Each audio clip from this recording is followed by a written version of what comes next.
Welcome to today's edition of the Rush 24/7 podcast. There it is. I thought I'd lost an entire stack of prep, but I found it. Greetings, my friends. Great to have you here. It's Rush Limbaugh, the EIB Network, and the Limbaugh Institute for Advanced Conservative Studies. As always, great to have you here. A little hoarse today here, folks, but it'll get better as the program goes on. Telephone number here if you want to be on the program is, no, I got up today and I was in the shower and all of a sudden I get one of these nose tingles. And I'm thinking, uh-oh. I'm just hoping soap or something, but it may be the oncoming first signs of one of these little head cold viruses. I hope not. But if the voice sounds hoarse today, that's the reason why. And hopefully it's going to get better as the program goes on. Anyway, a lot to do today, folks. Jam-packed as always. The telephone number is 800-282-2882. And if you want to send an email, it's lrushbo@eibnet.com. I want to first start with a couple of sound bites here, because I want to demonstrate something that I have been postulating over the course of I don't know how many years on this program. Now, what I'm going to play for you is a guy from Salon.com who is trying to explain, he's the founder, David Talbot, and he's trying to explain why all of these Islamist terrorists hate us. And, of course, it's our fault, as you will hear. But the point that I want to make here, the teachable moment that this is, over the course of the many decades of this program, I have attempted to explain how liberals think, and particularly how they think about this country. And over the course of the many years of this program, when liberals have spoken up and said this nonsensical, just genuinely crackpot stuff, we've laughed at it. We've mocked it and made fun of it. We've satirized it. We've parodied it in the belief that no reasonable people would actually ever believe it, sign up for it, and that's where we were wrong. We were wrong to the point that there are enough people who have been influenced this way to elect somebody like Barack Obama, who is an absolute, he's everything now. He is incompetent. He's a success. He's a failure, depending on how you define all of these terms. And now he's become, well, he always has been, but now it's becoming ever obvious that he's dangerous. And he poses his presidency, his leadership, his policies, his strategies pose and put this country at great risk. And something else along those lines that I want to do today is further develop an explanation that we provided for you by Waleed Faris yesterday to explain why Obama is not interested in taking out ISIS. And that really is what it boils down to. And I have further evidence of that today. But you have to know how to read the news story the evidence is contained in.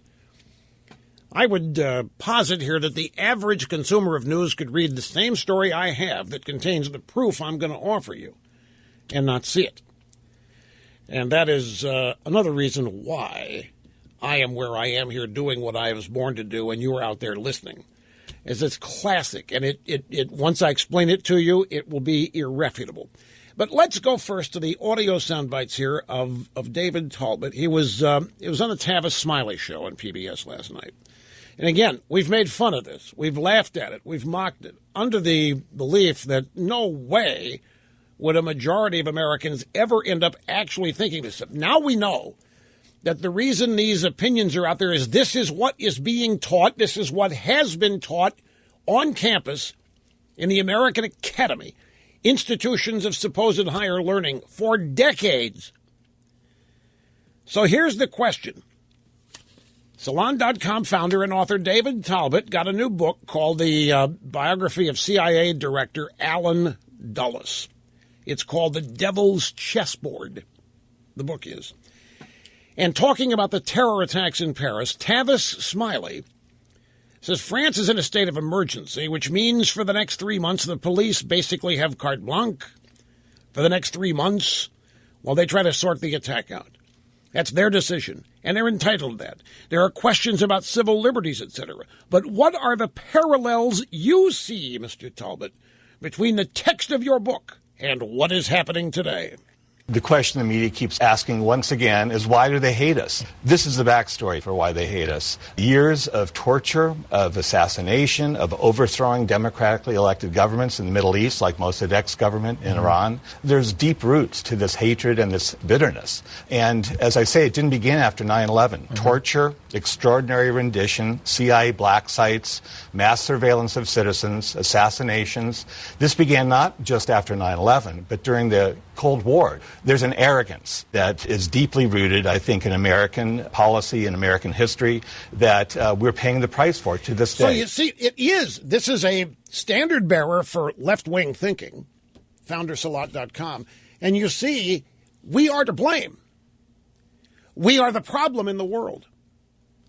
All of the things that we deserve the hit back that we are getting because of all the torture. They don't speak this way about any other country in the world. They don't speak this way about any other dictator. They don't speak this way about mass murderers. Like Stalin, like Mao Zedong, like Fidel. They do not speak this way about socialist or communist governments anywhere in the world. No, the absolute worst example of depraved humanity is found in the United States of America, and the hatred that these militant Islamists have for us is justified. It's genuine. We need to understand it. Remember, after 9/11, the State Department convened a little series of forums on why do they hate us. Premise being, it must be something we're doing to cause them to hate us so much that they would blow up 3 buildings and hijack our own airplanes. But this goes beyond, folks. The things he mentions here are enough, but there are things he didn't mention. Well, you have torture. Torture? The Saudi Arabians have patented. The Saudi Arabians, telling us that people like ISIS, who are applying for new patents on torture every day, hate us because we torture? We're not even in the same ballpark. We're not even in the same league with real terrorist madmen, mass murderers, dictators, tyrants. We're not even on the same playing field. It's embarrassing to suggest so. But, folks, this is what they believe. This is why crossing the aisle to try to work with these people and find common ground is so silly. But it's also dangerous. This represents a serious body of thought in this country, and it's at the highest levels of the intellectual ladder on the left. We're guilty. This is applicable to our race problem in America. You add the history of the U.S. to this litany of complaints about us, and it's never ending. Everything about this country, illegitimate, unjust, immoral, and it's so bad it justifies whatever anybody else wants to do to us. And we better realize it pretty quick. Torture, assassination, overthrowing democratically elected governments in the Middle East. Would somebody show me a democratically elected government in the Middle East before we got to Iraq? Democratically elected government in the Middle East. Well, he's not talking about Israel. He mentions the Mossadegh government in Iran. There's deep roots to this hatred and this bitterness, and it's all justified, you see. And it didn't begin just after 9/11. Torture, extraordinary rendition. Yeah, they really, really hate us out there in the wilds of Sudan because of our rendition program. CIA black sites. What we're getting here is a litany of things this guy hates about America, and he is projecting these things to our enemies, and since his hatred is justified, theirs must be. And they must hate us for the same reasons he and his buddies do. Mass surveillance of citizens, assassinations. So Tavis Smiley says, well, look, how ironic is it to you that at the same time people are asking why do they hate us and making the notion they hate us for our Western values, that the Republicans in Congress have made it even more difficult for Obama to not keep his campaign promise to close Club Gitmo and Rush Limbaugh's licensed merchandise business there. Another humiliation. It's a source of great bitterness and anger in the world, throughout the Islamic world. You can't go about treating people this way, imprisoning them without due process, torturing them, assassinating them through extra-legal methods. I mean, Barack Obama, for all his good intentions, has actually expanded greatly, of course, the drone assassination program. You can't do that kind of violence without expecting some blowback at some point. And so the American people have to, make a decision. Do we want to live in this endless cycle of violence or not? It's all our fault. We started it, we ended it. Nobody else is violent. If they are, it's because they're simply reacting to us, because we are the focus of evil in the modern world. We better realize this. But how about this question that Tavis Smiley asked? How ironic is it to you that at the same time people are asking why do they hate us and making a notion that they hate us for our Western values? Well, have you noted here what Western values are to these people? Western values are torture, assassination, overthrowing democratically elected governments, racism, sexism, bigotry, homophobia, surveillance of citizens, assassinations, imprison without due process, torture, assassination, back in the second answer. Those are Western values to these people. So what does it say? The Republicans in Congress have made it even more difficult for Obama to not keep it. See, even Obama lying to his own people is the Republicans' fault. Obama lied to the left. He told them he was going to close Club Gitmo. Here we are in year 7, the end of year 7. It's still open, and he's still jawing about closing it. And he's still releasing bad guys, and they're re-entering the theater of battle. But he's not closed it. And somehow it's the Republicans' fault for making Obama lie. So now it's the Republicans' fault for Obama's inability to keep his campaign promise. And you think, how absurd. Nobody's going to believe that. And yet they all will. Everybody on this side of the aisle that subscribes already to these things. No. The point is not to rip any single guy here like Talbot. That's not. The point is, this is who we are up against. This is why I believe it would be worthwhile for every American to be able to recognize a liberal the moment they hear them or see them.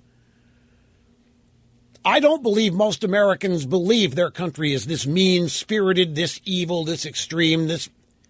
I know they don't. These people want a majority of Americans to think this stuff. They are trying to project their hatred for this country onto others, including our enemies, to the point of justifying our enemies' hatred for us. And if you think this is a one-off, let's go to last night's PBS Charlie Rose. He spoke with the senior editor at the Daily Beast. That's Tina Brown's website. She started it. I don't know if she's still there. I think she sold it to Barry Diller, and he got tired of riding a bicycle in the Hamptons, so did something with it. Maybe sold it to the guy who bought Newsweek. I really don't know who owns this anymore. I just know it's a bunch of leftists. I'm just trying to identify it for you. But anyway, this guy is the editor, Michael Weiss. And he's got a book, ISIS, Inside the Army of Terror.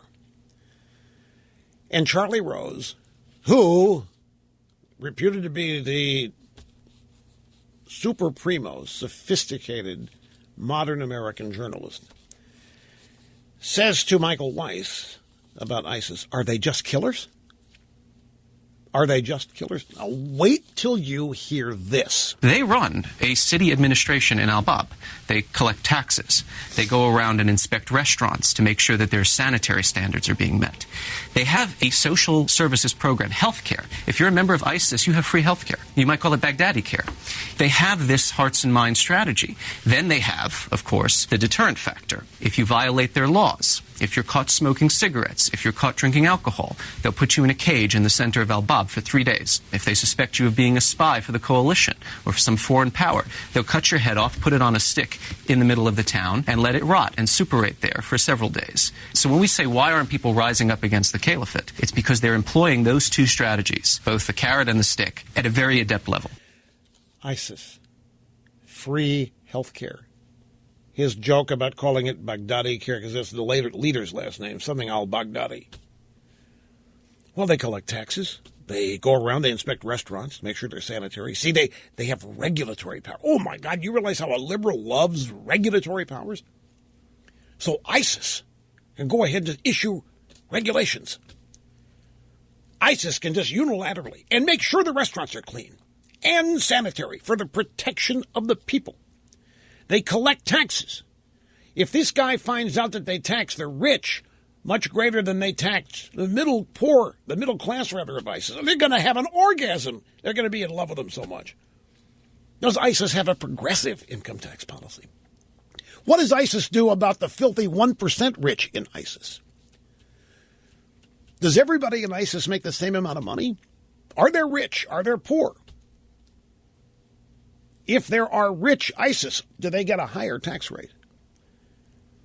What about the distribution of wealth? Is it unequal? Do the leaders of ISIS have much more wealth than your average ordinary suicide bomber terrorist ISIS members? And if so, where are they on climate change? Can you imagine if the ISIS guys came out and supported the UN climate change and condemned? Can you imagine the orgasm of support? We'd have John Kerry speaking French until he died. We would have Al Gore coming out, just falling all over themselves to praise these guys as forward thinkers. They have health care. They have a social services program. If you're a member of ISIS, you have free health care. We don't have that here. They have a hearts and minds strategy. They have a deterrent factor, too. If you do anything to tick them off and chop your head off, put it on a stick and leave it at town square. God, we love these guys. It's something to aspire to. Okay, up next, the Syrian refugee problem, the resettlement problem, and the argument raging over whether the governors have the power to refuse them. Left-wing media, shall we say, experts, think tank analysts all say the governors have no choice. The governors have nothing to say about whether Syrian refugees are put in their states because the federal government gets to determine everything about immigration. Except that's not true. And I will explain this in the next half hour of the program. It's crucially important, and it's an area in which the drive-by media is once again, in blanket fashion, lying to the American people using university professors and think tank specialists to postulate this opinion when, in fact, it is incorrect.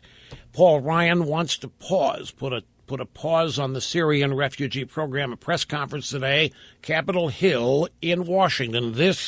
The new Republican Speaker of the House. It's important that we have a refugee system in place.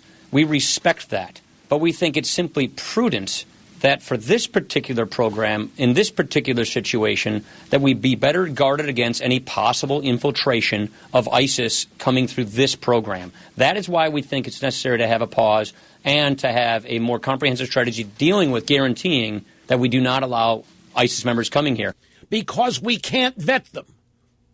He's exactly right. The libs are trying to say that we're throwing our values away, that we accept anybody, that we are the single experiment in freedom and openness and tolerance. And if we shut it down, we're no better than anybody else in the rest of the world. We have to let them in.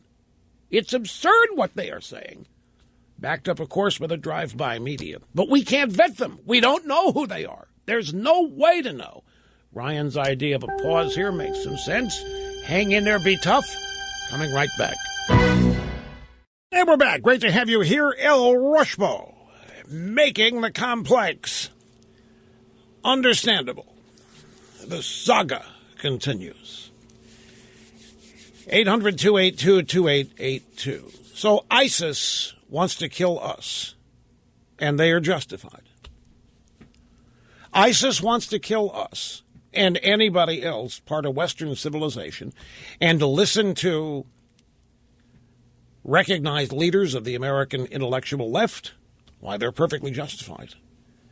They exist because of their hatred for us, which is justified.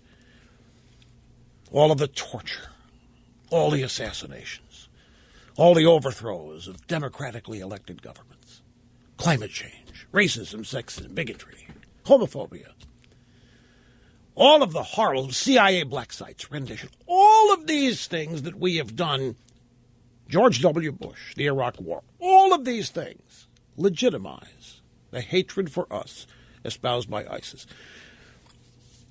They want to kill us. They're justified.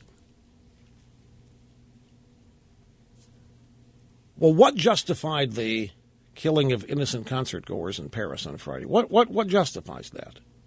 You realize what's happening here in the aftermath of mass murder? We are being told by the American intellectual left how we must understand it because it's our fault. There is a legitimate reason they hate us, and these kind of acts we had better understand, and we had better change our ways. What more can we do after 7 years of Barack Obama? What can we do that you leftists haven't done to us yet? What left is there to make of this country that you haven't gotten started on by now? You know, you don't have a Republican president running the show here.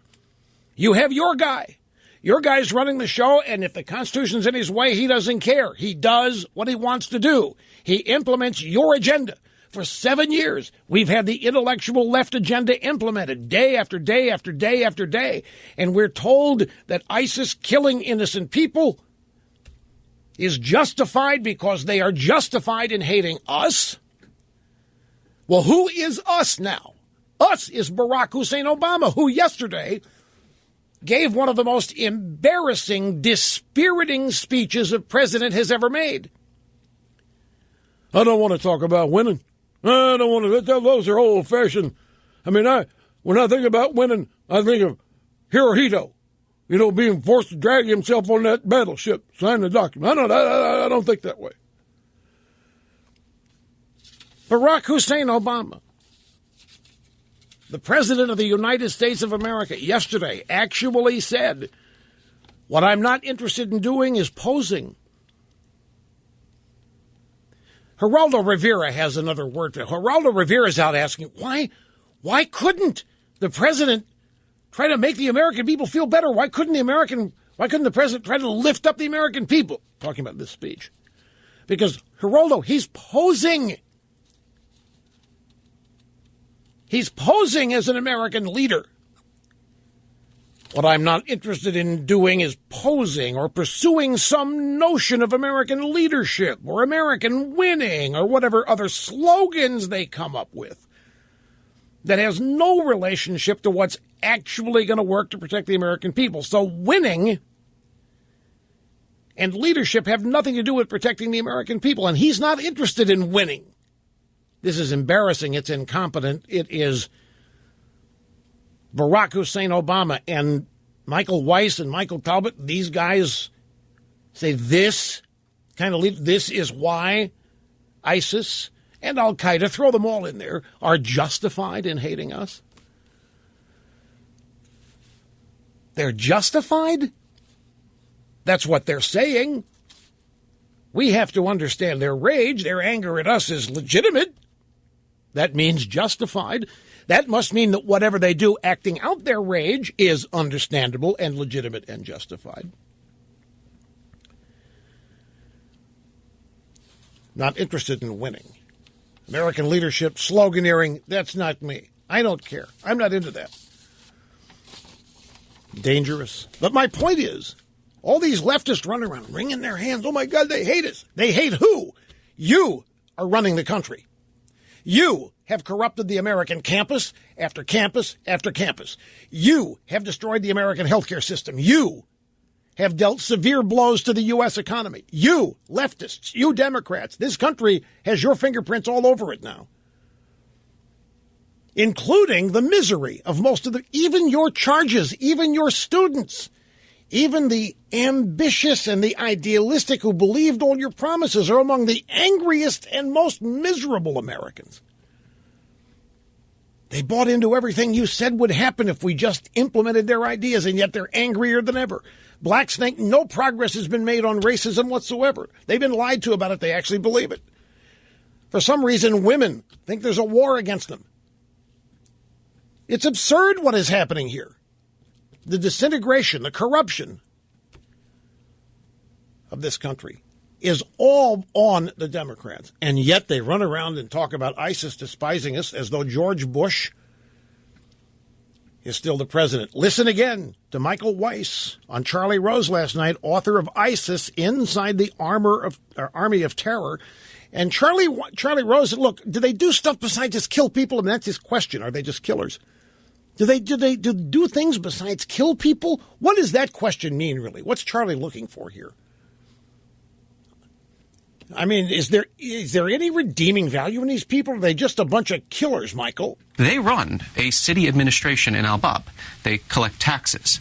They go around and inspect restaurants to make sure that their sanitary standards are being met. They have a social services program, health care. If you're a member of ISIS, you have free health care. You might call it Baghdadi care.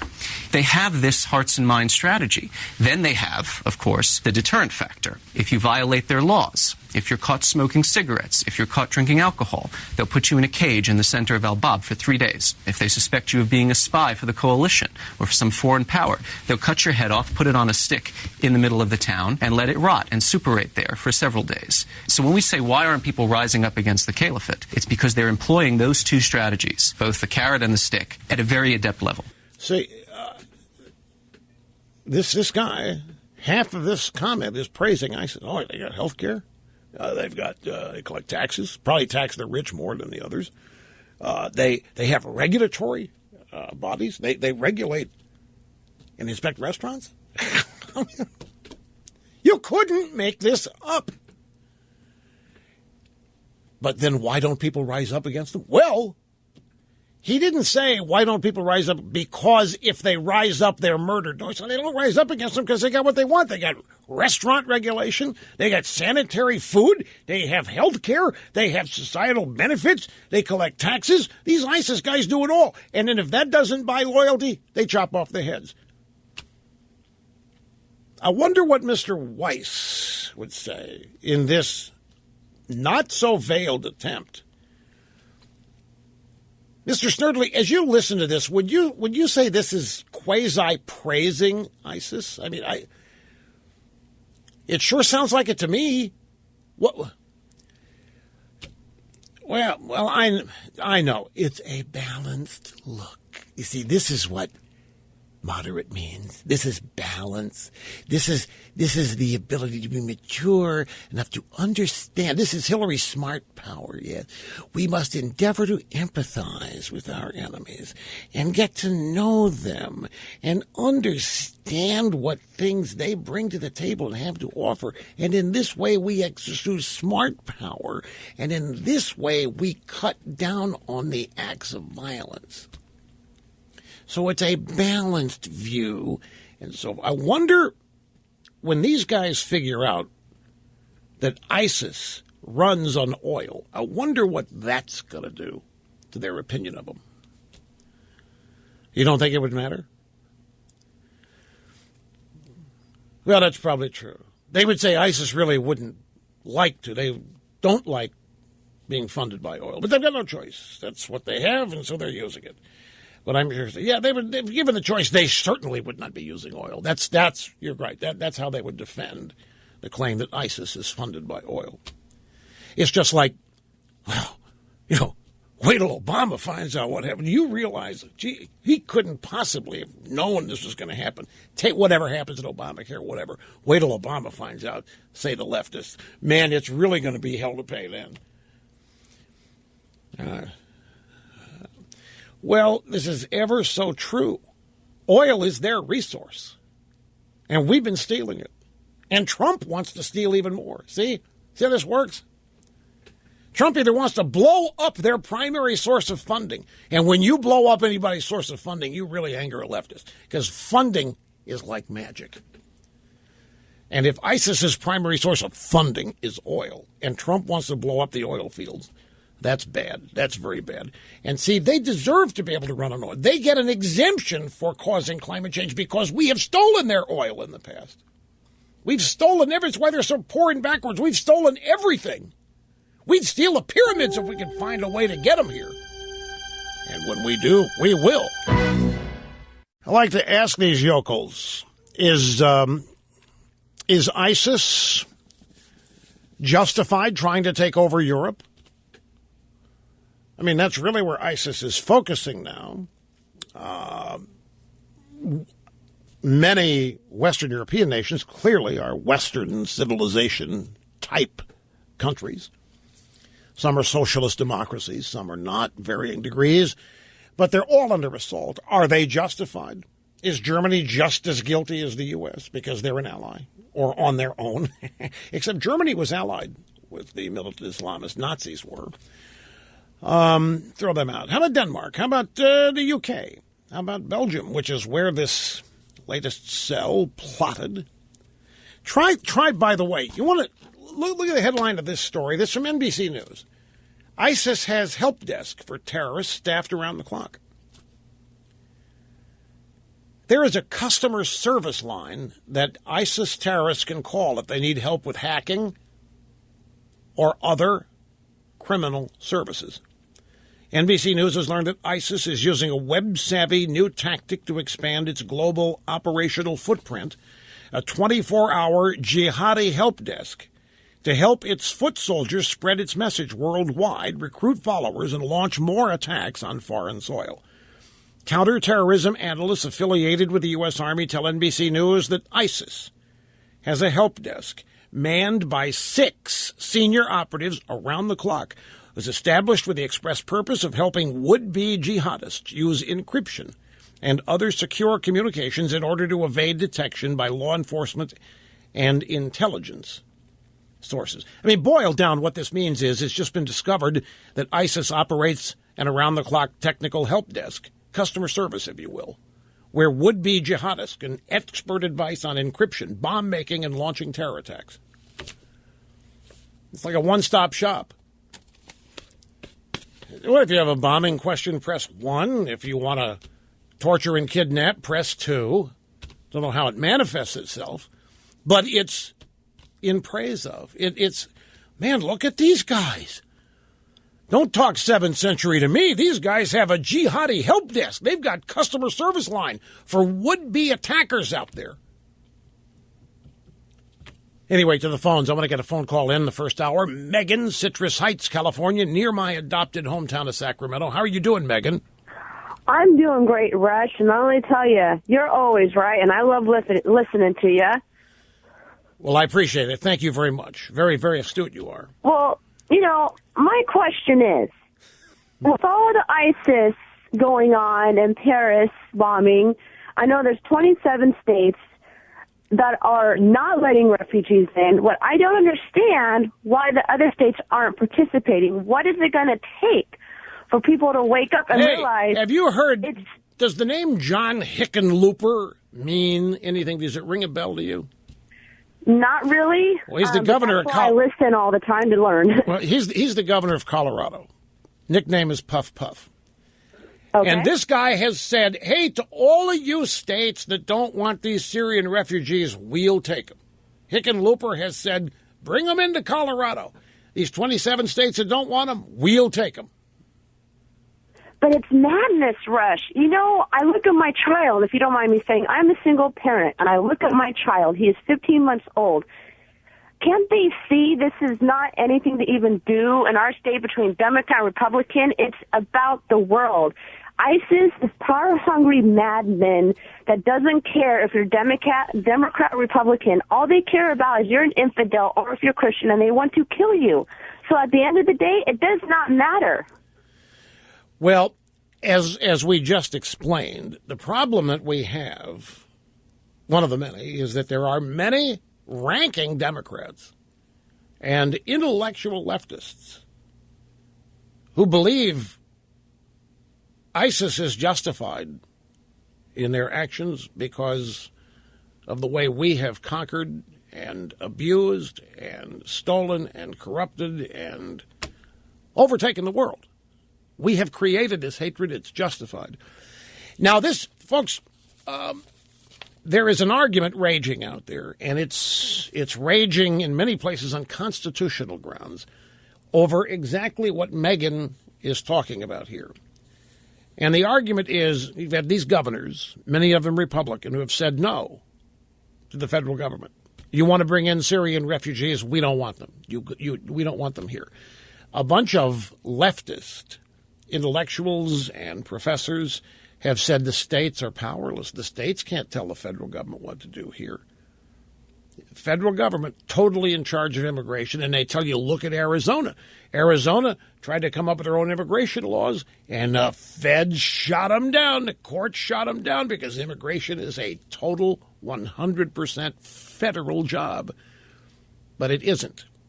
These leftist intellectuals are wrong, and they're all over the media today. The states, look, it's kind of a gray area, but once again, it illustrates that we get mired here in a constitutional argument. When I say mired, I mean it's valid. But what it misses is that half the governors in this country do not want, and the federal government says, we don't care. You. We don't care what you got, particularly you're Republicans. We really don't care what you want. It's another glaring example of how the left is not cooperating with us. They don't want to walk across the aisle to deal with us. They just want to mandate things on us. While we tell ourselves that we've got to show them we can work with them.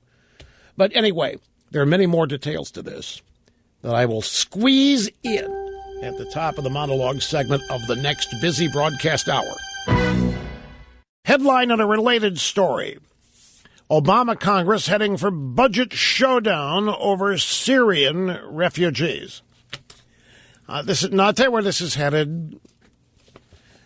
The media is getting ready to accuse the Republicans of shutting down the government over Syrian refugees. That's where this is all headed. But there's much more to tell you before we get there, so hang in there. Coming right back.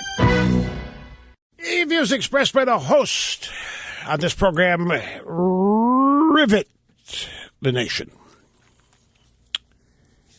The views expressed by the host on this program are also documented to be almost always right. 99.8%. Happy to have you with us. Telephone number is 800-282-2882 and the email address lrushbo@eibnet.com. The UK Daily Mail says today that the mastermind of the Paris massacres has been bragging all over the place about how he traveled across Europe at will to plot murder and mayhem, despite being on all kinds of wanted lists.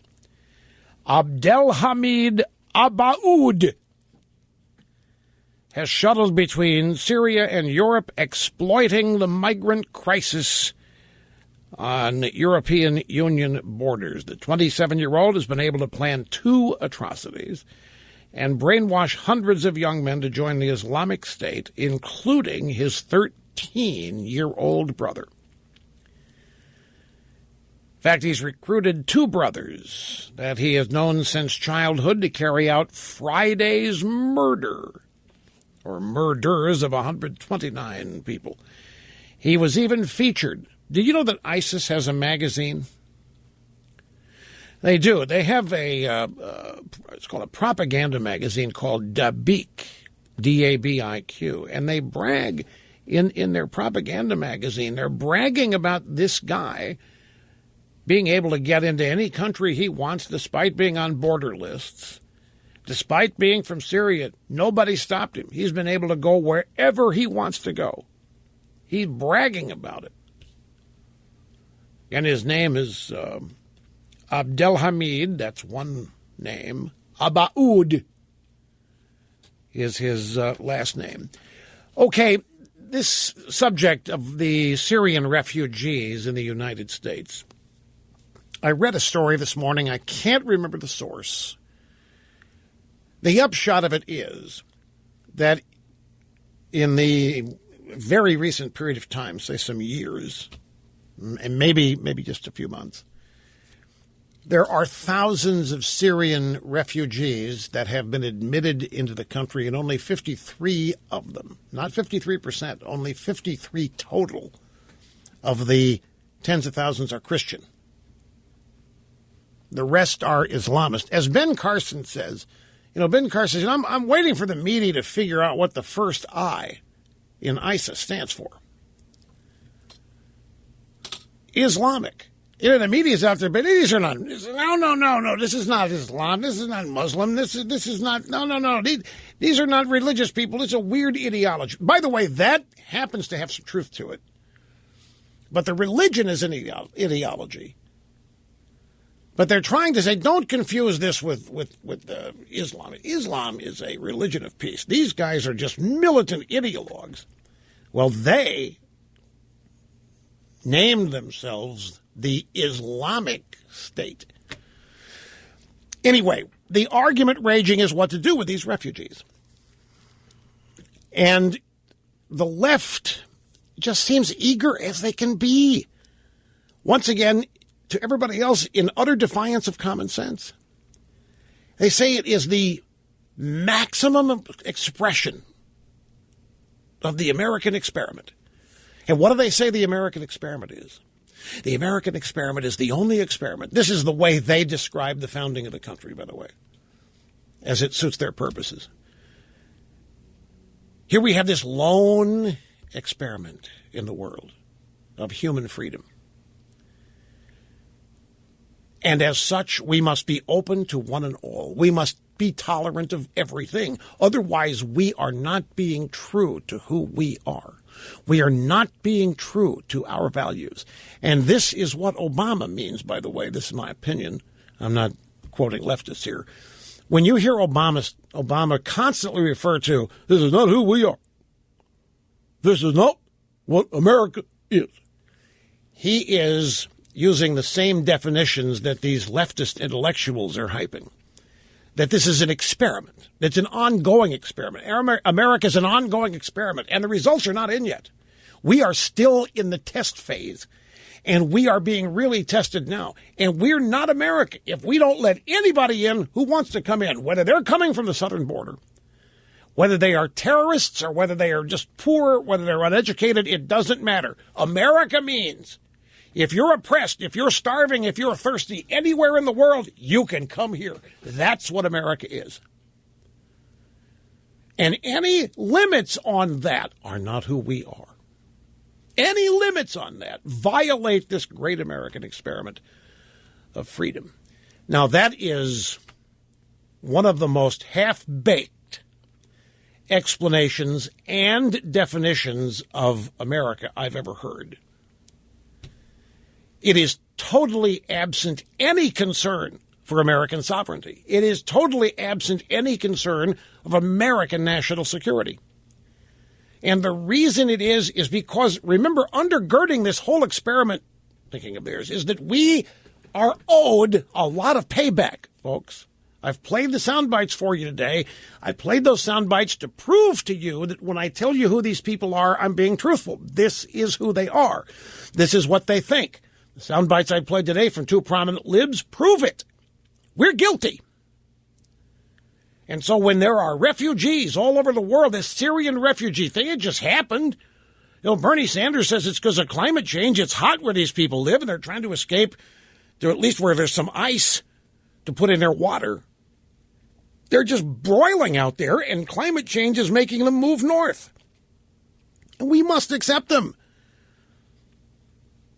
The fact that there are Syrian refugees because of the turmoil in the Middle East is of secondary importance, or maybe not even, doesn't even rank that high. They're just people in need. They're suffering and starving, and America welcomes all, whether we can afford it or not. Really, this is a smokescreen for the fact that they don't like the way America was founded. They don't like that America is predominantly Judeo-Christian. They don't like that America is predominantly a Western civilization country, and that's what they're trying to tear down. And they're tearing it down by allowing all of these people to immigrate and migrate and come as refugees who have no interest in becoming Americans, who have no interest in assimilating. And why would they? We're guilty as sin. Why would they want to become what we are, where we torture, we rape, we murder? We overthrow democratically elected Middle Eastern regimes. We have CIA black sites. We spy on our citizens. Why in the world would they want to come here and become part of that? That's understandable. They would want to come here and not become part of that. They want these refugees and these illegal immigrants to come here because that's part of the plan to water down and dilute what America is all about. So in the midst of this, a bunch of governors are saying, we don't want these refugees. We don't want them in our states. The leftist intellectuals and the president and media standing up saying, well, it's not, you decide. You don't have the right to decide. The federal government has total say-so over who gets into the country, who is a citizen and who isn't, and how they get here. You governors have nothing to say about it. Andy McCarthy has a piece at National Review some months ago about this, and he quotes an opinion from the Supreme Court by Antonin Scalia. They're related way of thinking. Scalia says, imagine yourself back at the time they're negotiating the country, trying to convince all the colonies to become part of the United States, doing constitutional. You tell these states that they're not going to have any say-so over who lives in their states. You think they're going to sign up for this country? They're going to make fast tracks for the exits at Constitution Hall, and they're going to be out of there. There is no way, Scalia writes, that this would ever have been part of the founding of this country, that the governors, that the states have no say-so. You people have forgotten. When this country was formed, the federal government ranked lowest on the totem pole. The states were supreme.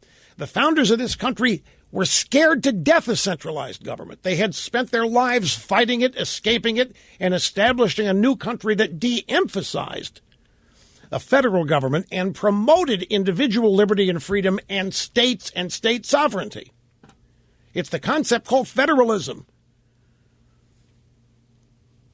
Now we've gotten to the point where everybody seems to want to anoint and empower the federal government power over everything, particularly when a Democrat president is in office. So the Reuters story, Obama Congress heading for budget showdown over Syrian refugees. Some U.S. Republicans sought to use a must-pass spending bill on Monday to block Obama's plan to accept thousands of Syrian refugees, saying the Paris attacks had proven they posed too much of a threat to the United States. Republican Representative Brian Babin circulated a letter asking that lawmakers include a provision in the spending bill to defund the plan to admit 10,000 Syrians this year.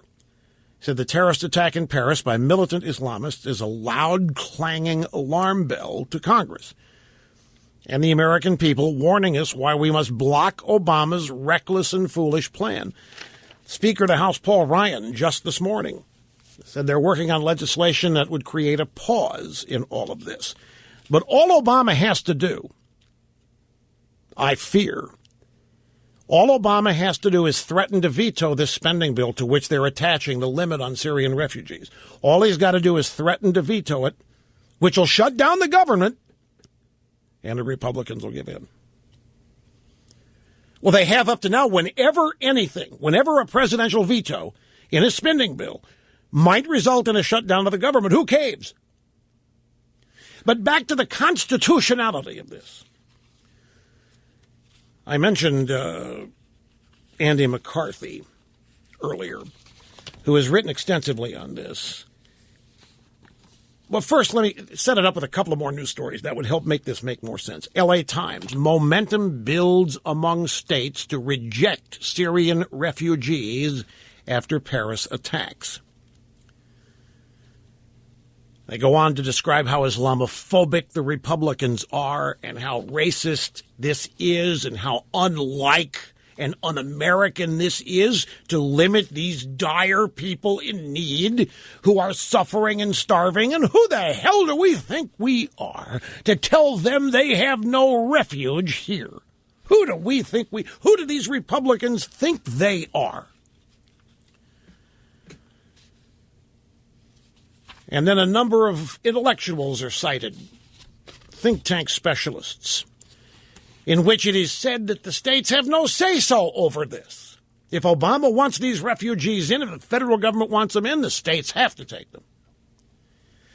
And then there's a CNN story Authority over admitting refugees to the country, though, rests with the federal government, not with the states. Though individual states can make the acceptance process much more difficult, experts say. American University law professor Stephen Vladek, or maybe it's Vladek, I don't know how to pronounce it, V-L-A-D-E-C-K, put it this way, quote, legally, states have no authority to do anything because the question of who should be allowed in this country is one the Constitution commits to the federal government, unquote. He's wrong. But Vladek noted that without the states' participation, the federal government would have a much more arduous task. Well, why? Wait a minute now, Mr. Vladek, Professor Vladek. If the states have no say-so, and Obama can say, you, and bring these refugees in no matter what the governors want, then why is it more arduous? If the governors have no power, if the governors can't say no. You want to hear the truth? As interpreted by constitutional scholar Andrew McCarthy? Nowhere in the Constitution was the national government vested with an enumerated power, meaning spelled out, over immigration enforcement. Let me read that to you again. Nowhere in the Constitution was the federal government vested with an enumerated, a specific power over immigration enforcement. Congress was empowered only to set the terms for naturalization, to determine who qualifies for American citizenship. The police power, the power to enforce laws within their respective territories, was left to the states. Left to the representative governments closest to the people whose lives, liberty, and property were most affected by the manner of enforcement. This is exactly the way the country was founded. The founding fathers went to great lengths to avoiding vesting all of this power in the federal government. They didn't trust it. The first 10 amendments to the Constitution limit the federal government. Folks, if I may, look, this, again, is another of many illustrations of why Catherine and I are writing these Rush Revere children's history books. Because otherwise, people are being taught something that's totally untrue. In essentially, what kids and everybody's being taught today is the federal government's big, the federal government's great, the federal government's omnipotent, the federal government is benevolent, the federal government is the source of all that matters. And whenever you have a grievance, the federal government's where you go. Whenever there's good in the country, the federal government did it. When there's problems in the country, the federal government had nothing to do with it. The founders of this country distrusted centralized power. This isn't even arguable. The fact that this is being obliterated in education curricula all over this country is worse than a shame. Nowhere in the Constitution was the federal government vested with an enumerated power over immigration enforcement. Congress was empowered to set the terms for naturalization, to determine who qualifies for American citizenship. The police power to enforce the laws within their respective territories was left to the states, to the governors. If they don't want these people here, there's a clear argument they do not have to accept them, and the federal government can't make them, except we live in a world where everybody thinks the federal government is all-powerful and infallible, and you have no choice but then to bend over and take it. And it's simply not the case. Did you hear the news yesterday that the French had destroyed an ISIS command post in Raqqa, in Syria? Yeah, I heard that. We mentioned it here yesterday. A lot of people, hey, go frogs. The frogs went in there and they totally decimated that command post in Raqqa. Yeah. Except nobody asked a very important question. The U.S. has been bombing ISIS targets for a year. Why was the command post still there to be bombed? No, seriously, folks, I'm asking seriously. We are the United States of America. We have more bombs. We have bigger bombs. We bomb Central. We can hit targets the size of a thumbnail from miles away. Why was that command post still there? We've been bombing ISIS targets for a year. And it goes to the answer to the question everybody had yesterday. Why isn't Obama ripping into ISIS in this speech? What did his press conference yesterday? What explains why are we so pussyfooting here around with ISIS? And Waleed Farris had an answer for it. We played that for you. But there is even more evidence of it today. Real world, on the ground evidence today of Obama's allegiance with Iran and Syria. When I say Obama's allegiance, the United States, as a strategery, has aligned with the Iranians and Syria. And there's evidence in the news today of that, not just Waleed Farris's opinion. The evidence backs up his opinion.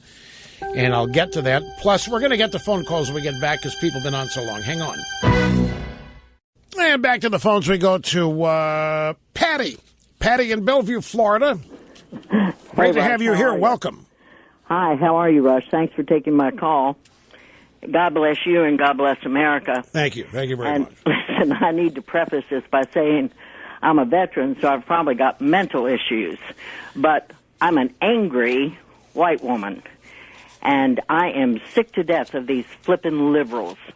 So, since they want to do so much for our country, I think what they should do, including our president, is all line up and call ISIS and volunteer their flippin' necks. You mean if they think if they think ISIS is justified? Absolutely. They should join. Absolutely. Volunteer their necks and say, well, no, come and that's get a us, bit and then of, that cures it. That's a little bit of an extreme example, don't you think out there, Patty? Well, like I say, veteran with mental issues, the helicopters are probably circling. But I am sick of this mess that I hear each and every day. I serve the country. I'm a patriot. And I'm probably not allowed to say it, but God bless Donald Trump. Hey, and by the way, the latest polls are out, and I hate, folks, I called this. He's up 9 points. Thank God. He's up 9 points, and he's coming out the minute these incidents happen. He's all over them. He's going to bomb ISIS's oil. He's not going to worry about taking names and all that sort of stuff. He hasn't weakened on the immigration issue. I just saw it. I haven't had a chance to print it out. I'll do that in a moment. I think it's a Boston poll or New Hampshire, Massachusetts poll. Don't quote me on that. I'll find it here in just a second. It came right before this segment began.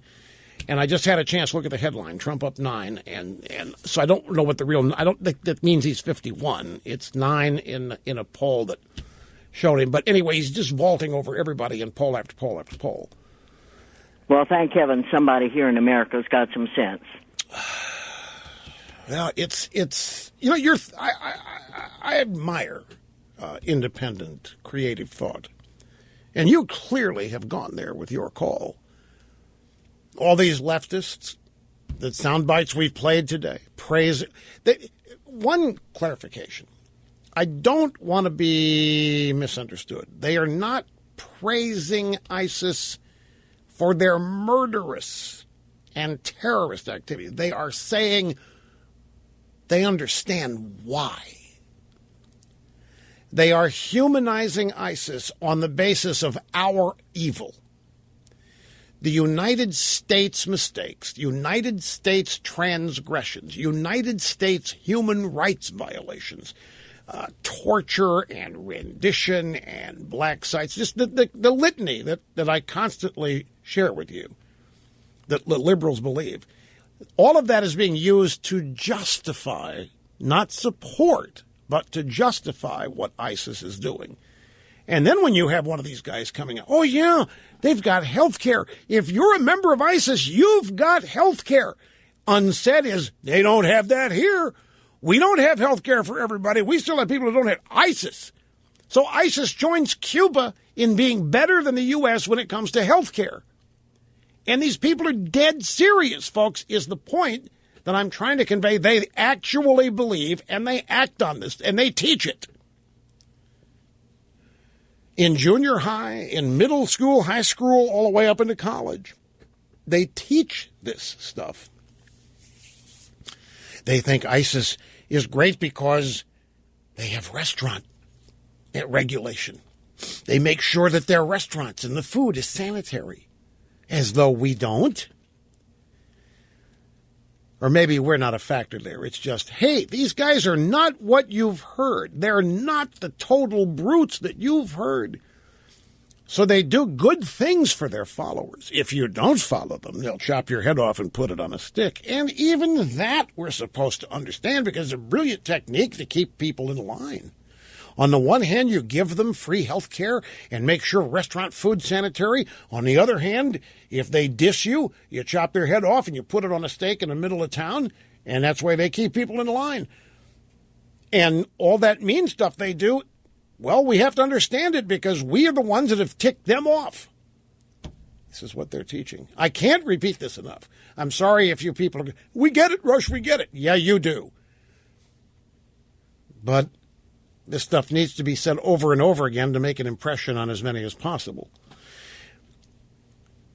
So here comes Patty saying, hey, you like them so much, go join them. Well, I like the thinking. It's a way of putting it in perspective. Here's Johnny in Greensboro, North Carolina. Lonnie, how are you? Great to have you on the program. Hello. Hey, thanks, Rush. I don't think I can match Patty's passion, but I would like to thank you for that insight you just gave us on the Francis raid, on that training ground. I will admit that I've heard about it several times, but nobody else made that connection. It's in the back of our mind. We're thinking, why hasn't anybody hit that before? But it's those kind of insights that you have constantly. That's why we listen to you. Well, thank you very much. It seems so simple. I can't claim ownership of all of them. I can't claim ownership for all of them, understandably. But no, it is a good question. So the French take out this headquarters at Raqqa. Right. And nobody stops to think, well, we've been attacking them for a year. Why is it still there? Exactly. Well, one thing that about the author earlier who was talking about all the reasons why Islam hates us and why justifying these violent jihads, I think it's got to be really frustrating for you. I know it's frustrating for me because this isn't a matter of debate. This is a matter of history. This person knows nothing about the history, nothing about the facts on the ground. And if he were just asked one simple question, what Arab democracies have there ever been? Well, that was what is this duly elected democratic government in the Middle East that we overthrew? Right. I mean, he would fumble, he'd hem and haw, and he would say the Iranian government that supposedly the CIA overthrew in 1952, but the Iranians are not Arab. That was a Russian puppet government. And if you look at what happened in Egypt after the Muslim Brotherhood took over, it's one and done with these people.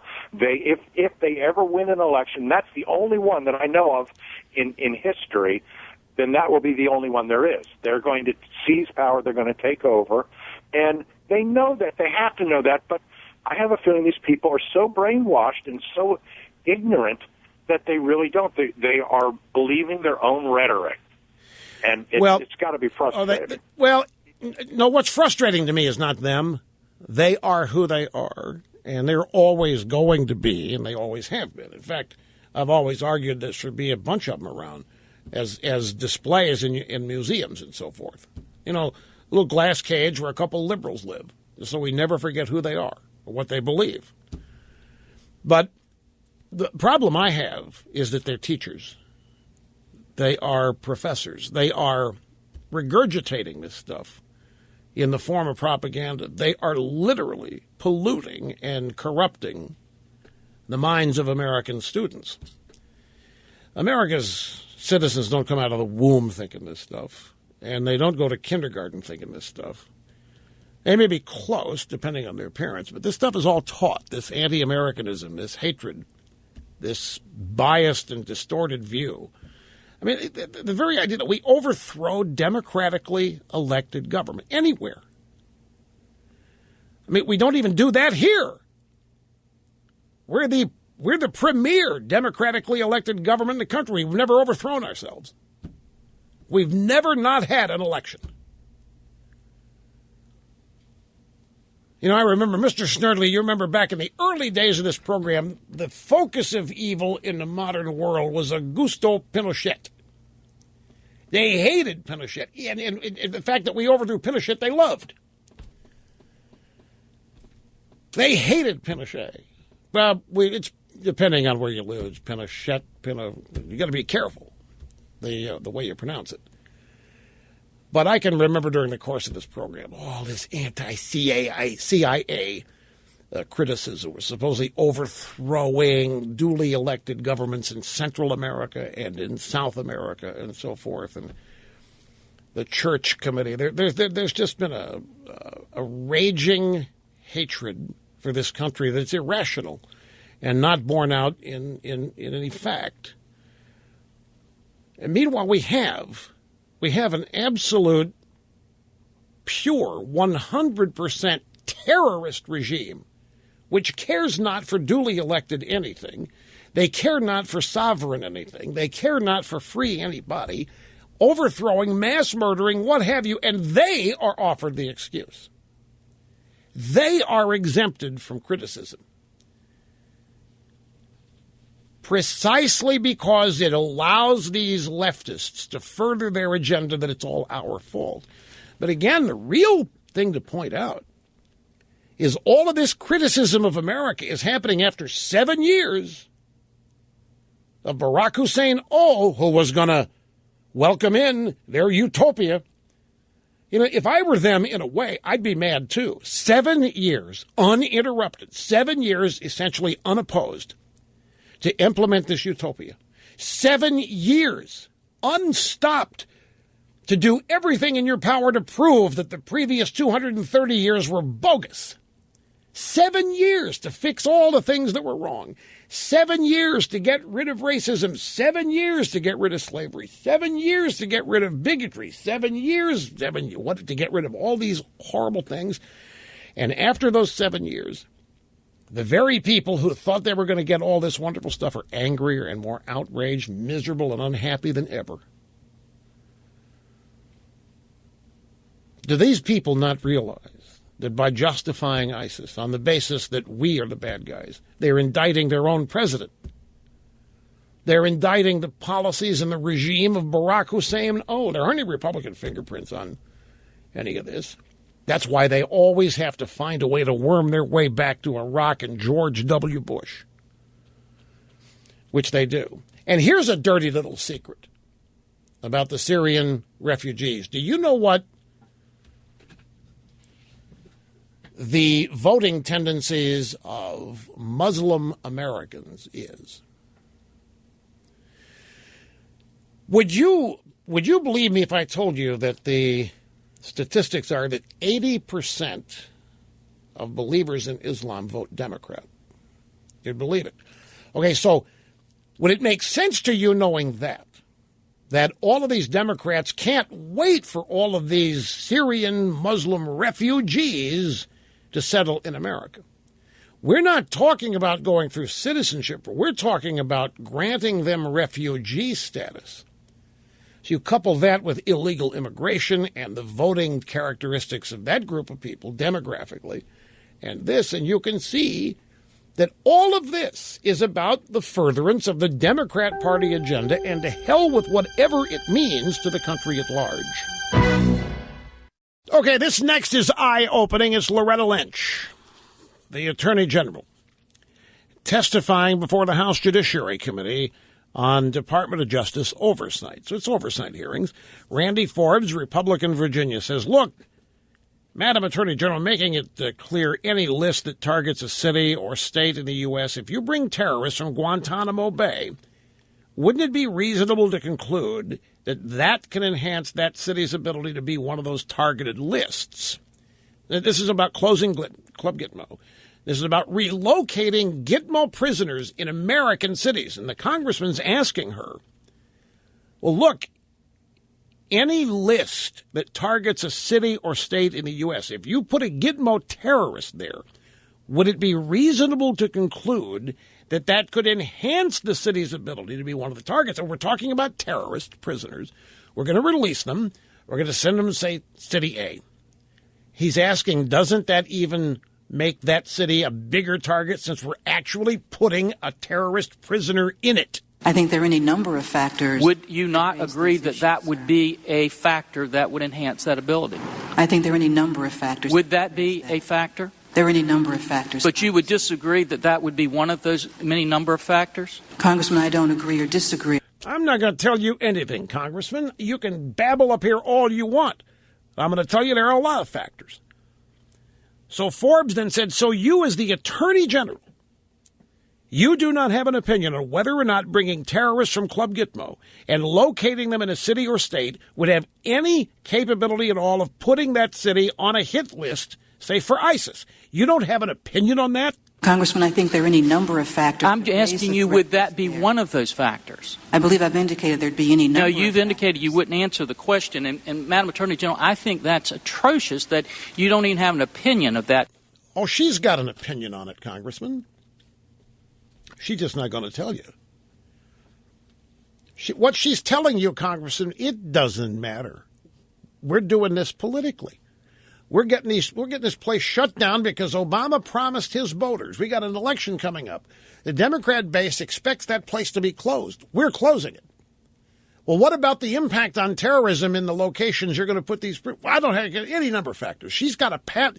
I think there are any number of factors. This is, I don't know, borders on insolence, disrespect. I mean, this is any number of factors. But here again, just to reemphasize, this is the Obama administration telling Congress, screw you guys. We're going to shut this place down and we're going to put them somewhere in the United States. And the hell with it. We've got to shut it down because our base demands it be closed. And we haven't done it yet. We got to do it by the next election. She's not going to say that. So then Bob Goodlatte, Republican Virginia, said, do you agree with the FBI director when he says that vetting Syrian refugees is extremely difficult, if not impossible? Certainly, not only the Department of Justice, but all of our agencies will make every effort to vet every refugee coming into this country, from the databases to the interviews that those individuals are subject to the biometric screening as well. Let me go on. Certainly, there are challenges to that process because of the situation in Syria. Biometrics? Would biometric screening would it have identified the Senaribs? What about this little kid and his clock bomb? Well, that's the point. Biometrics. Well, we'll know their body fat, though. We'll know whether climate change has harmed them where they live. They're not in any database anywhere. There's no way to vet them. You can't vet people for whom there aren't any records. Yeah, I glanced at this thing in a hurry and I misspoke. Trump did not go up 9 points. He has a 9-point lead over Ben Carson in a University of Massachusetts survey. It's 31 Trump, 22 Carson, 13 Cruz, 9 Rubio, and Carly and Kasich are tied at 4%. I don't see Jeb on the list here. Hang tough, folks. Not finished yet here. Well, look at that. German stadium evacuated. Soccer game canceled. Scratch up another terrorist victory. I don't know. I'm looking into that. ISIS has a magazine. We learned ISIS has a magazine. They've also got customer service for jihadis in the field. Need advice on hacking, bomb making? Just got to call a customer service number. It's manned 24/7. There aren't any ISIS holidays. I mean, every day is an ISIS holiday. They're celebrating some religious thing. So it's whether or not ISIS has paid family leave for the people that man the round-the-clock help center, don't know. Whether they have paid family leave for the magazine, I don't think they need it. The women are not allowed to work anyway. Women give birth, stay home. But no, you wouldn't need any family leave. The men are not supposed to. It's the women give birth and then stay home and raise the kids till they become of terrorist age, and then the fathers take over. I mean, why would you need paid family leave? Why would you need family leave? If a dog gets sick, you shoot it. Get a new one. No dogs. No dogs. No, we're satirizing here, folks. We're cracking jokes based on what we found in the news today about ISIS. They really do have a magazine. I don't know what their subscriber base is, but we read about it in the drive-bys. They've got a magazine. The point is the drive-by media is doing everything they can to humanize these people. These are some of the world's worst criminals, some of the world's worst depraved human beings, and American media is today trying to humanize them with a one-stop shop customer service line for jihadis. Honest, I'm not making this up. You think? Don't laugh. Well, I can't tell you not to laugh. It does sound funny. But they do have a 24-hour customer helpline. It's a help desk. That's actually what it's called. They have a magazine. They have restaurant regulation. They are sanitary. They have free health care for ISIS members. We've learned all this today. And we've learned that ISIS is, at least we have to try to understand them. It's our fault. They are simply a reaction to American overreach throughout the world. We have plundered the world's resources and stolen for ourselves. We've taken from the poorest of the poor, and we've brought it home here, and that's why we're a superpower, and those days are over. It's totally understandable why we would be hated. Totally understandable why Western civilization would be the enemy in their eyes, and they'd have to do something about it. This is what the U.S. media, not just U.S., the worldwide media, is telling us today. Not making any of this up, it's out there.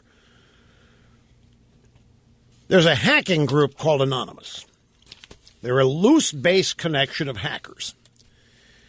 Some of them are white hat, but most of them are black hat hackers. But they do some white hat work, trying to expose vulnerabilities so people can close them. But for the most part, they're trying to expose problems in computer networks and exploit them.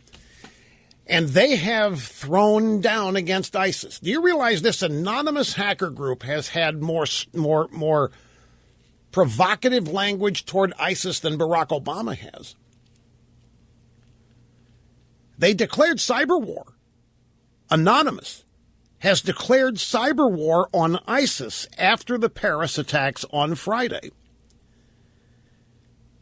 And their effort, they say, is to totally disrupt the ISIS computer network and expose it and penetrate it so that it is no longer secure. And today there's news from thehill.com. Anonymous is claiming it has eliminated 5,500 ISIS Twitter accounts. Stop and think of this. The United States, Barack Obama, cannot give a speech and tell us how many ISIS installations they've taken out. All Obama can do is give a speech and say, I don't like this leadership, America winning. No. That's not what I'm about. That's not going to help anything here. That kind of sloganeering, that's not what I'm about. We're not into that. And he first said this about Afghanistan in 2009. Yeah, I don't like this concept of American victory. When I hear that, I think of poor Emperor Hirohito being marched to the battleship Missouri and being forced to sign surrender papers. We don't want to humiliate people that way. So I'm not interested. He said this yesterday. I'm not making this up. We played the soundbites yesterday. But yet Anonymous has declared cyber war. They claim they're going to totally disrupt everything about ISIS's computer operation. And they claim that they have now taken down over 5,000, actually now 5,500 ISIS Twitter accounts. Op Paris is the team orchestrating the digital assault on ISIS. They tweeted, "We report that more than 5,500 Twitter accounts of ISIS are now down. Several hours later, Op Paris tweeted out a link to other ISIS targets, declaring, ISIS tries to stop us, but we are smarter. ISIS has responded and called them idiots. ISIS has responded to Anonymous, referring to them as idiots. Now, here's the news on the Trump polling jump. It's from thehill.com as well. Donald Trump has nearly a double-digit lead over Ben Carson in the Republican presidential race. Trump is ahead of Carson 9 points as the top pick among likely Republican primary voters next year, according to the University of Massachusetts survey. Trump took support from 31% of respondents. Carson got 22%. Ted Cruz in third place at 13%. The only other Republican White House hopeful to score double digits was Marco Rubio, and he's next at 9%. Carly Fiorina and John Kasich are tied for fourth and fifth place. They got 4% each. Trump also scored a bump in support in a new Morning Consult poll released today. He's at 38% in that poll. That doubles Carson's tally of 19%. And some of the poll was taken in the days after the Paris terror attacks. Here is Trump last night in Knoxville, Tennessee, during a campaign event. I was watching our president talking. Boy, he does not get it. He doesn't get it. And, you know, you hear the term radical Islamic terrorism. He won't say it. He won't say it. And you can't solve a problem if you refuse to talk about what the problem is. And he won't talk about it. You know, Trump's having more fun than anybody I've seen on a campaign trail in a long time. I mean, just down-to-earth fun. He goes out there and he says, I was watching our president talking. The crowd boos and starts hooting it. I guarantee you Trump eats that up, loves that, feeds off of it. He doesn't get it. He doesn't get it. And goes on. It's a serious question. Why won't Obama use the term radical Islamic terrorism? Why will he not use the word terrorism? Why will he not use the word Islamic terrorism? People everywhere are wondering. Why not? Well, they have an answer for that question, folks. I have given it to you earlier. It's not just Obama, but the Democrat Party and the left.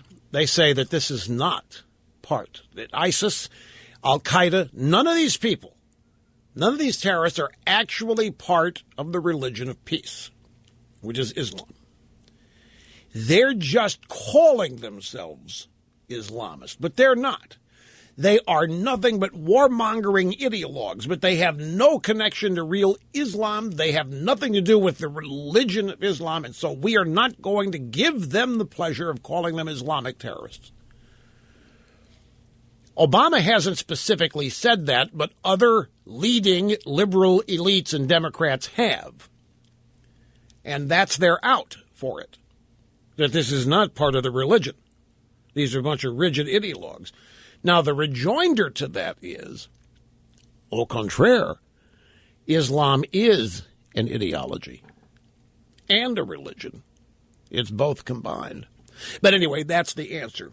Now, here's Trump continuing here. This is in Knoxville, Tennessee last night, after he has pointed out that Obama will not refer to these people as who they are and how you can't successfully fight them if you're not going to be honest about who you're facing. You're talking about sneaky, dirty, underhanded people that want to kill our civilians.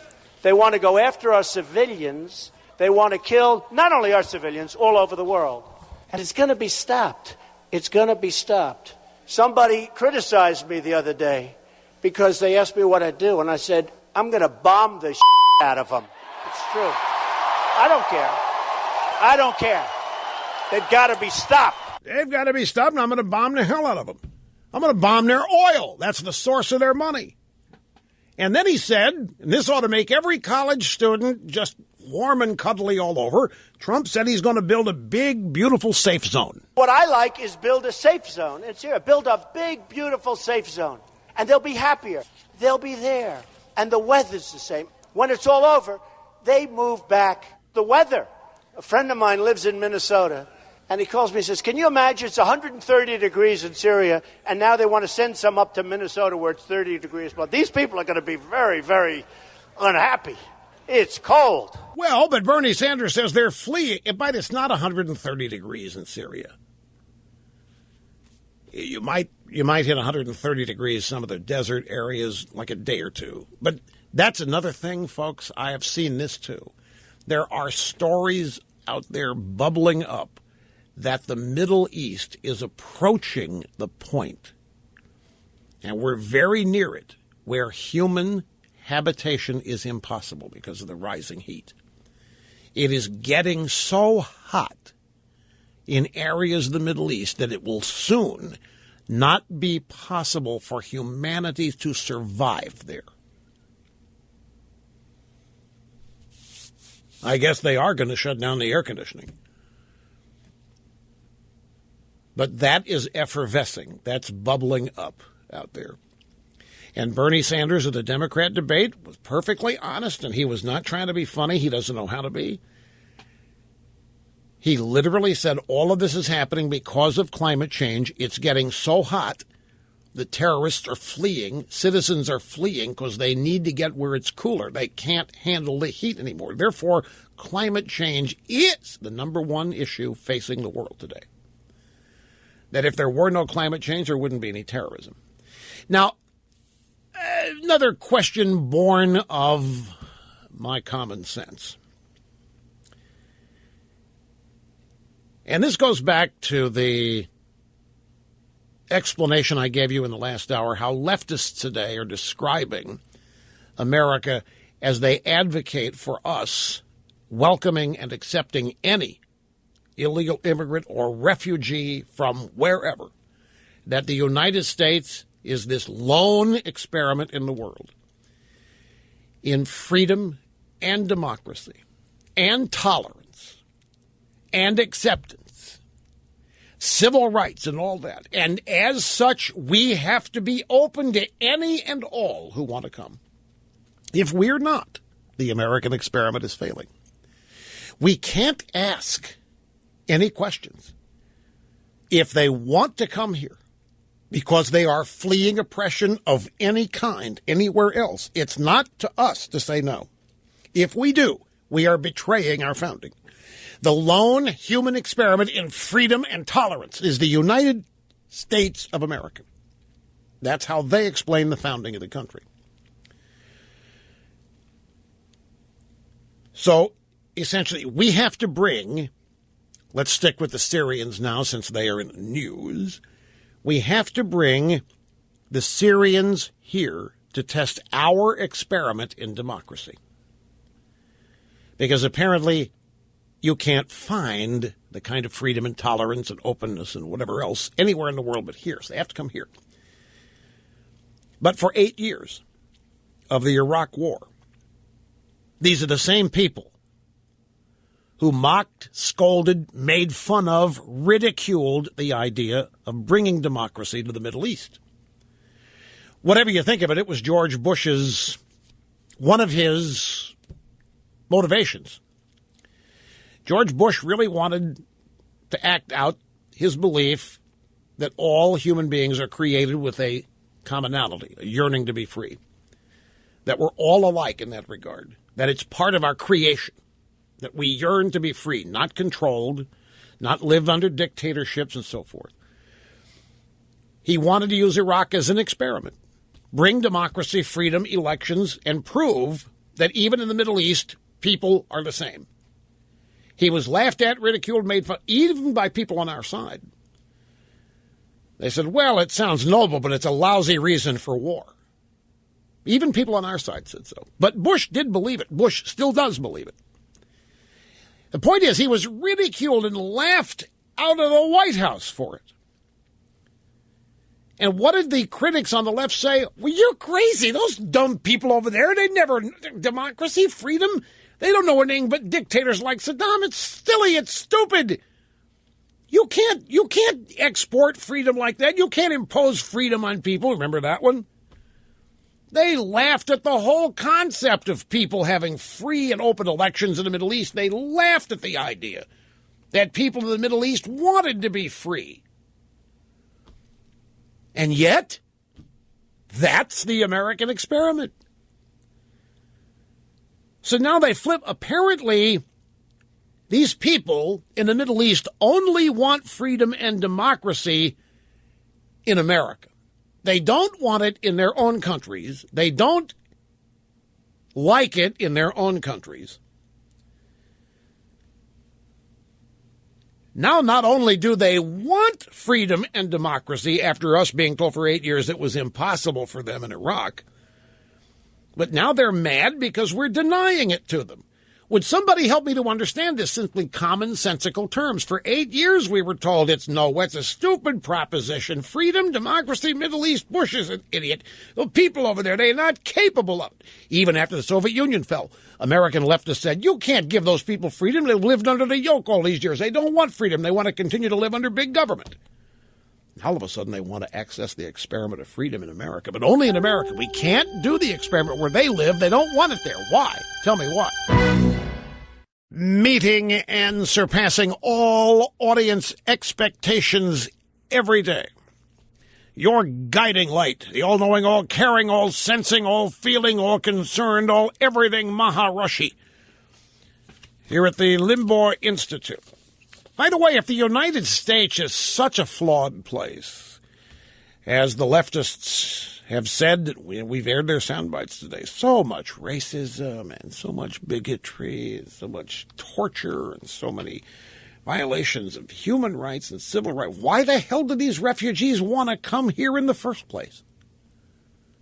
If this place is so rotten, and I'm just repeating the words of the Salon.com founder and this author that was on Charlie Rose last night. I mean, we're guilty of terrorism.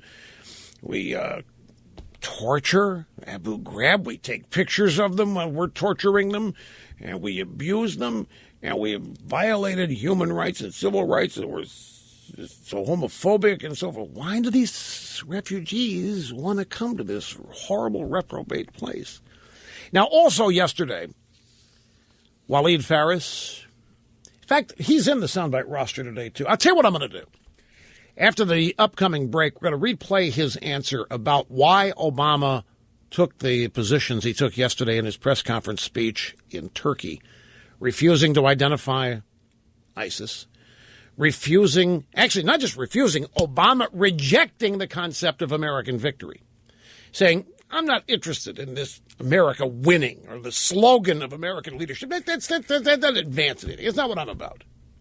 It's not applicable here. Now, even leftist journalists like Geraldo and others are scratching their heads. And it was Jim Acosta who asked the question, Mr. President, when are we going to go get the bastards? And that's Obama blew up. I've answered that question 2 or 3 times already. You know what? I have. And if you want me to do it again, well, then, by God, I'll answer the question again. And he launched into his tirade about how he doesn't care about winning in American leadership. But even the media, there's a couple of stories in the stack. Is the media tipping point been reached? Are they turning on Obama? Not so fast, folks. But even they can't, and they're not going to get behind Obama in his casuality about this. Sit tight. Further evidence of Obama's alignment with Iran on all this. Half my sizable brain behind my back, just to make it fair. Rush Limbaugh doing what I was born to do. Here behind the golden EIB microphone. Okay, let's go back.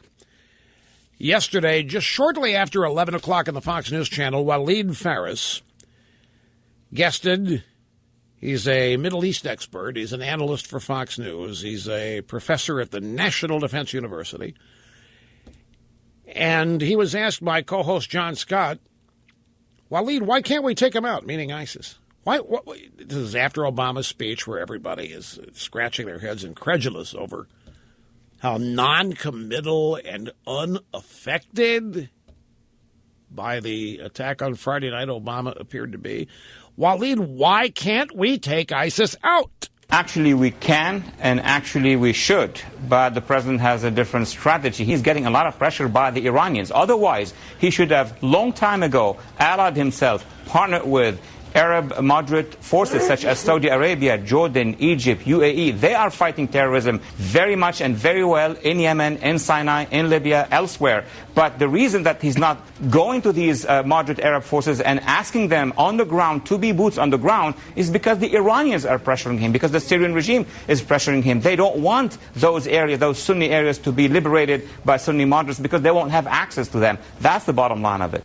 Shiite versus Sunni, sectarian violence. But essentially the answer means that what Iran wants is what Obama is loyal to. And because of the sectarian violence in all of these, like Iraq and other countries, where the Shia and Sunni battle, and you throw the Kurds in Iraq, which we should arm, by the way, who we should arm. But the point is, ISIS needs chaos. ISIS causes chaos. Iraq benefits from the chaos, or Iran benefits from the chaos. They do not want the Sunni areas to be liberated by the Sunni moderates. They do not want the sectarian violence solved. Obama runs around and talks about it as though he does, but he really does because the Iranians don't. He's actually aligned with the Iranians and, as Faris says here, the Syrian regime, which is puppet of Iran.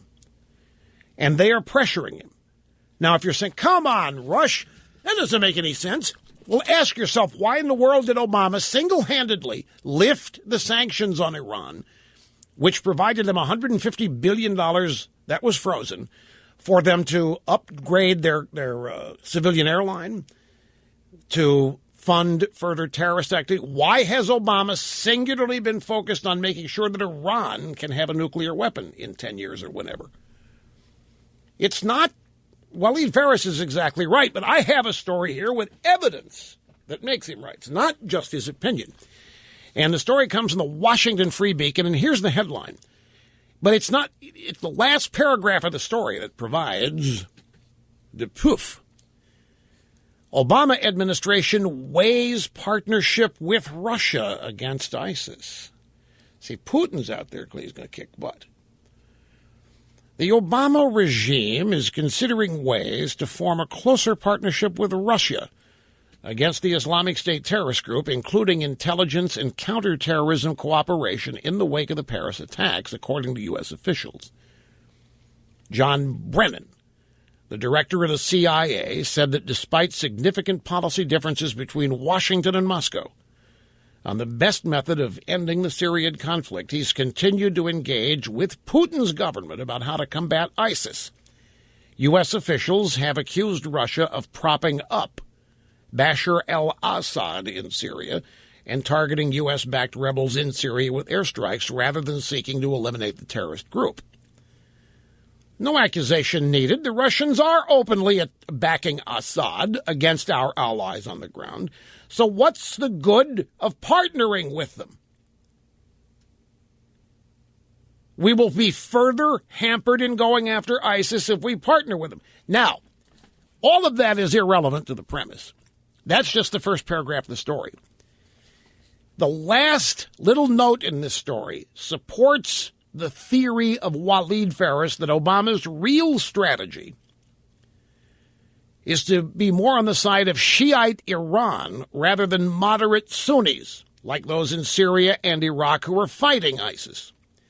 In fact, the article mentions something simply dumbfounding at the bottom, and it's this, quote, Mark Toner, State Department spokesman, said on Monday at a press briefing that U.S. officials have also urged their Russian counterparts to talk with Assad's government about no longer purchasing oil from the Islamic State. What? Are you kidding me? So now we know why the U.S. has not bombed the ISIS oil fields and refineries. We don't want to tick off Putin and Iran. Let me further explain. If Assad and Russia really wanted to destroy ISIS, you would do what Trump is saying. You would bomb their oil fields. Their oil fields are their number one source of funding. I use that word because liberals love it. Funding replaces earning. It implies politics, funding, giving people money. But the bottom line is ISIS has commandeered and taken over a number of oil fields in the region, and they are deriving most of their financial benefit from the sale of oil. It's what's fueling them, so to speak. Therefore, if Bashar Assad and Russia really wanted to destroy ISIS, Assad wouldn't be buying oil from ISIS. And that's what this story inadvertently admits with this little quote from our State Department spokesman,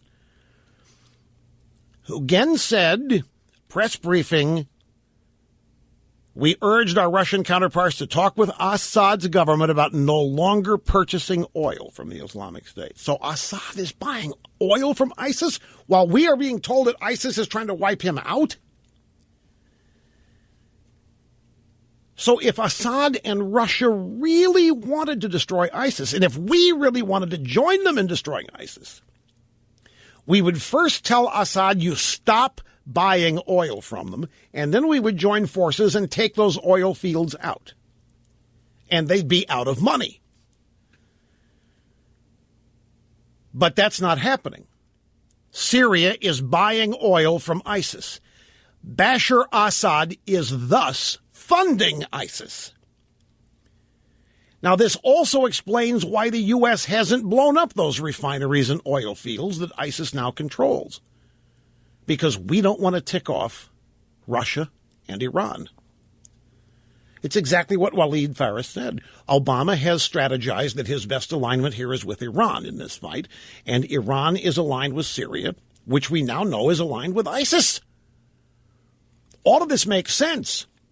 U.S.-backed allies, moderates, supposedly being attacked by Assad, our buddies, our allies being attacked, and we're not doing anything to stop that from happening. All of this supports the point that Walid Faris made yesterday on Fox, that Obama, not rooting maybe, but the strategy that Obama has implemented, and therefore the American strategy in all of this, is to side with Iran and thus with Russia and Assad over the moderate Sunnis in Iraq and Syria who are ostensibly fighting ISIS, supposedly our allies in fighting against ISIS. This one little tidbit, this throwaway comment from this Department of State secondary spokesman. Yeah, well, we're trying to get Assad to stop buying oil. Assad's buying oil from ISIS while we are led to believe that Assad's fighting ISIS, and nobody's taking the ISIS oil fields out because the Iranians obviously supporting ISIS because it's in their benefit, all this chaos. So Walid Faris ends up being more right than he probably even knew. Have soundbites 10 and 11 standing by just in case we get there. Here's Mark in Waterford, Michigan. Great to have you on the EIB network, sir. Hello. Hello? Yeah, hi. Hi, how are you? Hey, great. What's happening? What's going on? What's happening? What do you hear? Well, you tell me. Okay, let me slow down. I'm going down a dirt road, so I'm stopping. How's that? That's good. That's good. Better? That's really fine. Okay.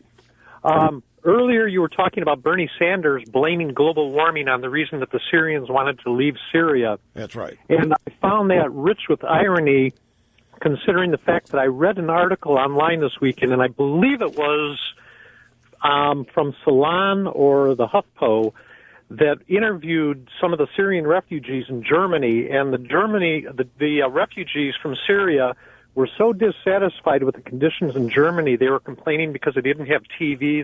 That's right. They were complaining about how cold it was. And that was the thing they said. That was the last thing that I read in this article. It said it was so cold there.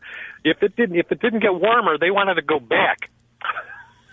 I saw that myself. I didn't see that last part, but I saw the whole thing myself. Where they were complaining about a lot of things. They were complaining about where they were being put. They were complaining about lack of benefits, food, and so forth. They're really ungrateful reprobates when you get right down to it. And they were complaining about how cold it was. Yeah. So that is deeply ironic. And, of course, it blows Bernie Sanders to smithereens. I'm a lifelong Michigan resident, born and raised, grew up in Michigan, lived here my whole life, even lived in northern Michigan for 32 years. I spent 8 months out in the California desert on a job project out there, and I was there through the summer where temperatures got up to 120 degrees. Yeah. Honest to God, I absolutely loved it. The heat was just great. When I came back to Michigan, I looked for ways to move out to the desert. But well, let me tell you something. I've lived in Florida since 1997, and I went to see my family in Missouri on Saturday, and it was I wasn't thinking. I put on a pair of shorts and a golf shirt and got on an airplane, flew up. It was 60 degrees to get off the airplane, but 50, 7 o'clock at night. It was freaking cold to me. It's amazing. My point is how you would acclimate, particularly to humidity. I can tell you, after years and years here of high humidity heat, it can be 75 or 80 here in the winter with no humidity, and you can feel chilly. Not cold, don't misunderstand. But there's a definite difference in the 80 degrees in January and the 80 or even 70 degrees of July because of the humidity. So I appreciate the call, Mark. I really do. I have a story here. I've got a whole stack of stuff here that has nothing to do with anything that we have talked about here today, including the Cincinnati Bengals and Houston Texans game last night. High deductibles force many to opt out of Obamacare. Mattel has introduced a boy in the Barbie commercials? I am not kidding. Boys apparently like Barbie dolls, and so Mattel is using boys in Barbie doll commercials on TV now. No. Barbie, don't give me this G.I. Joe stuff. Boys, and by the way, well, I'll save this tomorrow. There's not enough time to really do justice and delve into what they're really doing here with this. Well, it's not necessarily transgender, but it could be gay. Well, women love gay guys. They're certainly no threat. They're fashion conscious. I mean, they fit the bill. They don't want sex. I mean, it's nirvana. Anywho, and J.J. Watt apparently upset Andy Dalton last night, the quarterback of the Bengals. His nickname's the Red Rifle. Dalton, he's redheaded, so Red Rifle. And J.J. Watt's, our goal was to come out here and make the Red Rifle look like a Red Ryder BB gun, which is a toy. And Andy Dalton's all offended over this. I mean, like a college student feeling unsafe or offended. It's like, I have it here. I have to save it for tomorrow. I promise. I'll put all this stuff on the top of tomorrow's stacks. Oh, that's it again. Over before anybody wants it to be. But that's okay. Always leave them wanting more. A common creed of the EIB network. Thank you, as always, for being with us today. And back here tomorrow. See you then, same time. We'll look forward to it.